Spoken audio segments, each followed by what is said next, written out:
Bonsoir, dans les titres du JT de ce 30 mars, le vote du budget interrompu au Conseil général. Une centaine d'agents du département a envahi la salle de délibération cet après-midi. L'espoir pour les couples en mal d'enfants, une nouvelle technique de fécondation in vitro est testée à l'hôpital Femme-Mère-Enfant. Son nom, la vitrification. Et puis l'OL veut rester sur sa belle lancée. Après 4 victoires d'affilée, les Lyonnais se déplacent à Rennes dimanche. 4 personnes ont été interpellées ce matin dans l'agglomération par la Direction centrale du renseignement et la section antiterroriste. Ces arrestations interviennent dans le cadre d'un important coup de filet mené dans plusieurs autres villes de France. Selon nos confrères du Progrès, les opérations ont eu lieu tôt ce matin à Givors, Dessines et Vaux-en-Velin. Étaient visées des personnes proches du mouvement salafiste Forsan Alissa, dont vous découvrez ici une vidéo de propagande diffusée sur Internet. Il s'agit d'un groupe dissous depuis janvier dernier. Selon le gouvernement, ces interpellations n'ont aucun lien direct avec l'affaire Mera. Elles viseraient plutôt à démanteler des filières islamistes radicales. C'est une séance qui, on le savait, allait être mouvementée. Le Conseil général devait voter cet après-midi le budget. Mais finalement, ce vote n'a pas eu lieu en raison de l'intrusion dans l'Assemblée d'une centaine d'agents du département. Ils protestent contre la suppression de plusieurs centaines de postes. Les explications de Benoît d'Autriche.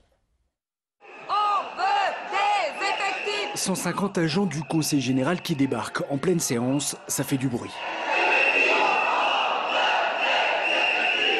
D'abord amusé, Michel Mercier, le président du Conseil, attend quelques minutes avant de se lever et de quitter l'hémicycle suivi de tous les élus de la majorité. Le coup d'éclat des syndicats est réussi, leurs revendications, plus de personnel. Le Conseil général est en train de geler la plupart des remplacements de départs en retraite, de congés maladie, de congés maternité. On fait travailler des bénéficiaires du RSA dans les maisons du département du Rhône, par exemple. Donc la précarité descend d'un cran. Collège, médiathèque, musée, maison du Rhône, au total, plus de 6000 agents travaillent pour le Conseil général. À terme, selon eux, ils ne seront plus en mesure de remplir leur mission. Il y a un poste de cuisinier qui est menacé au collège Loulou Prince-Minguet à Genasse. C'est une personne qui a été remplacée par un contractuel. Et cette année, elle devait passer au mouvement et le poste n'apparaît pas au mouvement. Donc le poste sera supprimé à partir de la rentrée. On ne peut pas répondre aux attentes des usagers. Et de plus, cela met en souffrance les personnels de la collectivité.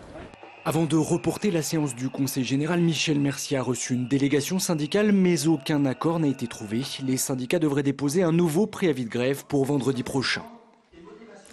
Alors nous vous le disions, cette séance était normalement consacrée au vote du budget, un budget de rigueur selon la majorité qui a décidé de revoir certaines dépenses à la baisse, notamment dans les domaines culturels et sportifs. L'objectif qui a été assigné par le président Mercier, c'est bien évidemment de maintenir l'autofinancement aux environs de 124 millions d'euros, de limiter la dette. Le département répond à ses obligations, à ses compétences obligatoires que sont les dépenses sociales qui représentent 71% des dépenses de fonctionnement, presque plus de 850 millions d'euros. Je vois le budget d'insertion qui diminue, certes peu, moins de 1%, mais qui diminue alors qu'il y a 1000 nouveaux chômeurs par jour en France. Évidemment, on ne pourra pas voter ce budget. La délibération aura lieu ce soir à 21 h. Autre séance houleuse au Conseil régional cette fois. Jean-Jacques Kéran a subi ce matin un important revers. Le président socialiste n'a en effet pas pu valider son schéma régional climat, air, énergie.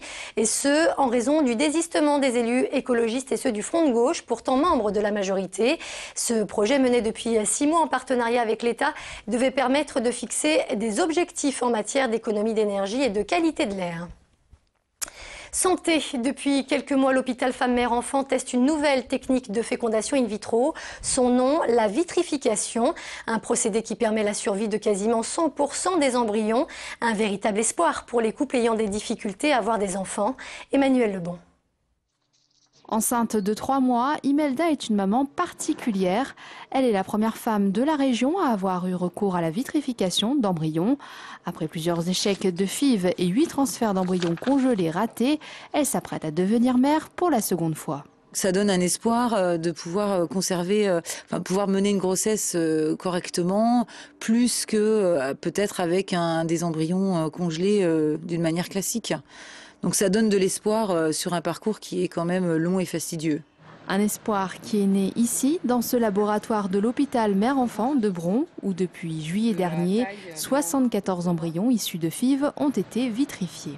Donc je prends l'embryon du premier bain et je l'introduis dans le deuxième bain. La différence avec la congélation lente est que la vitrification permet une descente en température beaucoup plus rapide.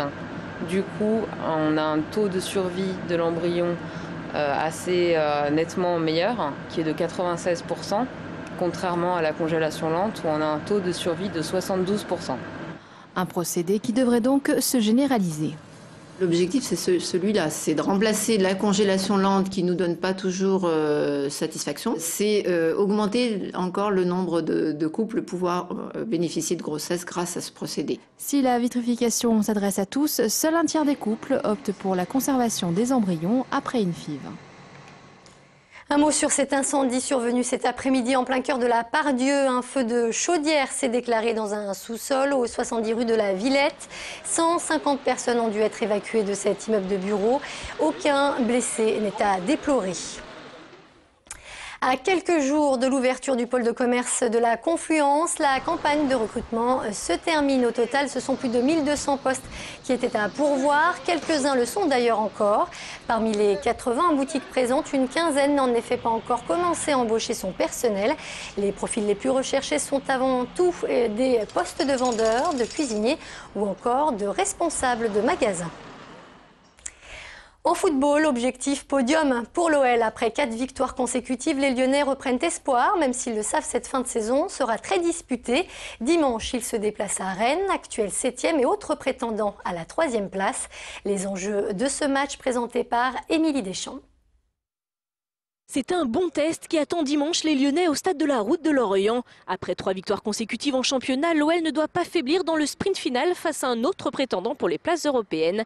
Car à 9 matchs de la fin de saison, Rennes 7e compte 5 points de retard sur l'OL qui occupe la 5e place de Ligue 1. C'est un match intéressant à jouer parce que c'est un concurrent direct pour peut-être encore le podium, on ne sait jamais.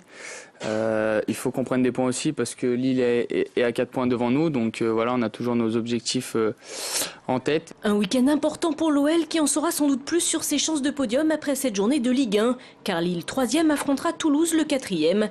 L'occasion donc de revenir sur le LOSC qui s'accroche à sa 3e place depuis la 11e journée de championnat. Un peu comme nous, ils ont repris du poil de la bête, ils ont repris plus que ça, même je pense au niveau du jeu. Des certitudes certainement. Bon, il y a encore 27 points à distribuer. Mais après le déclic de Nicosie, Lyon a enchaîné 2 victoires sur les pelouses de Saint-Étienne et Paris. L'OL aborde donc ses matchs à l'extérieur avec un peu plus de confiance. Quand on allait à l'extérieur, c'était un petit peu compliqué pour nous, on le savait. Et aujourd'hui, on sait qu'on est capable de faire des gros matchs à l'extérieur. Donc voilà, on a un peu plus confiance en nous. Dimanche, l'OL se déplacera à Rennes avec un effectif diminué. Chris Gourcuff et Mensah sont blessés, Bako Koné et Alexandre Lacazette suspendus. Les hommes de Rémi Garde devront donc conserver l'état d'esprit des dernières semaines pour espérer poursuivre leur bonne série en Ligue 1. Et puis une information de dernière minute toujours concernant l'OL. Sachez que Samuel Umtiti vient de signer son premier contrat pro. Le club qui annonce également la prolongation du contrat d'Alexandre Lacazette jusqu'en juin 2016.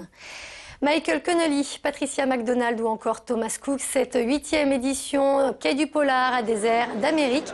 Le festival qui vient de débuter a en effet décidé de rendre hommage aux auteurs de romans noirs américains, véritable référence dans ce domaine. Notez que des écrivains français seront également au rendez-vous.